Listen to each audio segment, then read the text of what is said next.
कथा की चार धुरी है।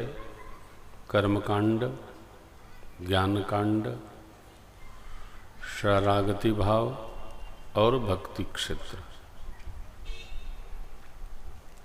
हर व्यक्ति एक प्रकार का होता है। अनेक प्रकार के बहु व्यक्ति होते हैं। एक व्यक्ति अनेक भाव में नहीं रह सकता है। अनेक व्यवहार में तो संभव है, परंतु जो जीवन की चर्या है, या तो कर्मकांड पुष्ट होगी, या तो ज्ञानकांड पुष्ट होगी, या भक्ति भाव पुष्ट होगी, या दैन्य भाव पुष्ट होगा। श्री राम कथा के चार वक्ता हैं। याज्ञवल्क्य जी महाराज, भोले बाबा, काकभूषुंडी जी महाराज, पूज्यपाद गोस्वामी तुलसीदास जी महाराज। जो जिस भाव का वक्ता होता है, उसकी कथा में उसके द्वारा कही गई प्रवचन शैली, सिद्धांत उसी प्रकार प्रवाहित होते। ये बड़ा कठिन है, बहुत सरल नहीं है, समझना बहुत कठिन है। जब कथा प्रारंभ किया तो ऐसा मेरे को भी लगता था। पूज्यपाद गोस्वामी तुलसीदास जी महाराज ने श्री रामचरितमानस को लिखा है, रचा है, जो भी कह लीजिए। जब कथा के अंदर प्रवेश किया तो ऐसा लगा कि गोस्वामी जी ने तो अपनी ओर से कुछ कहा ही नहीं। कहीं शिव जी कहते हैं, कहीं भुसुंडी जी गरुड़ जी से कहते हैं, कहीं याज्ञवल्क्य जी महाराज भरद्वाज जी से कहते हैं, और कहीं कहीं वेद पुराण का आश्रय लेकर गोस्वामी जी अपनी छोटी छोटी बात कहते हैं। जहां भी वाद आता है, सामान्य मनुष्य के लिए कुछ विवाद खड़ा होता है, तो गोस्वामी जी महाराज अपने को अलग कर लेते हैं।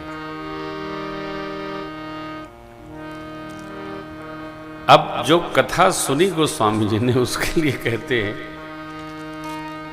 मैं पुण्य निज गुरु सन सुने, कथा सो कर खे, समुझी नहीं तस बालपन, तब अति रहे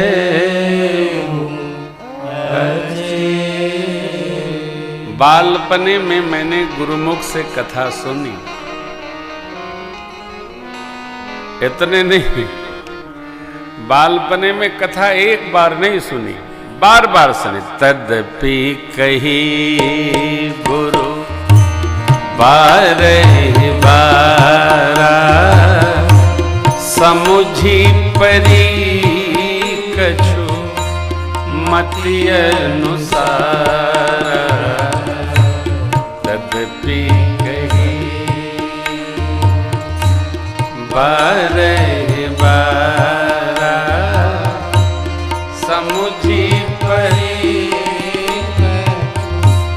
मति अनुसार।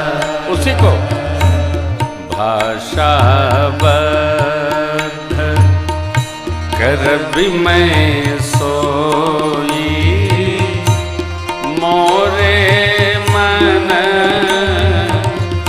प्रबुद्ध देहि होई। भाषा बद्ध कर विमय सोई, मोरे मन प्रबुद्ध देहि होई।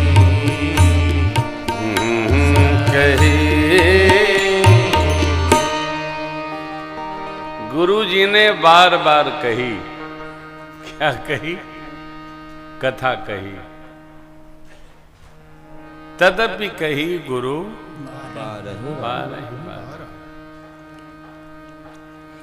हम चाहते हैं कि हमारे बच्चों में भगवत संस्कार उपस्थित हो, तो बार बार कथा सुनाइए, किस्सा बना के सुनाइए, कहानी बना के सुनाइए। बच्चों को पोथी किताब पढ़ने से कंठस्थ नहीं होती, सुना देंगे आप, उनको कंठस्थ हो जाएगा।